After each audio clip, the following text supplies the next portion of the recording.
La troisième chose, Daniel est un homme consacré. Vous allez le lire dans Daniel 1:8. Daniel est résolu de ne pas se souiller. La vie d'un chrétien, si tu veux voir, si tu veux aller loin, la vie de consécration. J'avais dit en semaine, ne soyons pas des prieurs, des gens qui viennent seulement prier, des prieurs, des gens qui font du bruit inutilement. Non, sois un homme fort. La force d'un chrétien, c'est la consécration.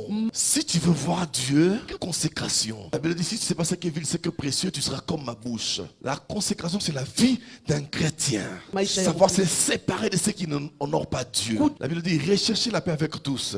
Sans la sanctification, nul ne verra le Seigneur. Si tu veux voir Dieu, si tu veux avoir le succès, apprends à vivre dans la sanctification. Sois un chrétien consacré. Sois un chrétien mis à part. La consécration te donnera la force, bien-aimé, partout où tu es. La consécration fera que tu sentes l'odeur de Jésus-Christ. Sois consacré dans ton service. Sois consacré partout où tu es. Consacré. Ceux qui sont consacrés sont de la race de Dieu. C'est un choix. Nous verrons Dieu si nous consacrons à lui. Bien-aimés, soyons forts dans la consécration. Soyons des hommes de paix aussi, des hommes de paix. Un chrétien doit être un homme de paix. Voilà pourquoi la Bible souligne, soyez des hommes de paix. Ne soyons pas des hommes de conflit. Ne soyons pas des chrétiens comme des chrétiens. Un chrétien est celui là où il est, partout où il est, partout où il passera, dans sa famille.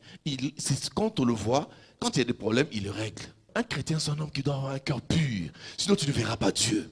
Tu dois avoir un cœur pur.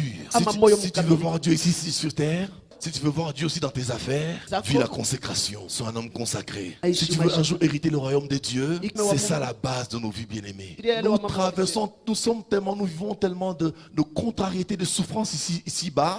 Il nous faut un jour hériter le royaume. Bien-aimé, ça sert à quoi de te battre sur cette terre et de perdre la vie éternelle? Je suis venu te dire ceci, bien-aimé, la vie éternelle est primordiale. Jésus a dit, je le répète à chaque fois quand j'ai l'occasion de parler au peuple, Jésus a dit, cherchez premièrement le royaume et la justice de Dieu. C'est ce qui est primordial, c'est ce qui est basique. On n'a pas cherché les voitures, les maisons, mais on a dit que si tu cherches le royaume, les voitures, les maisons vont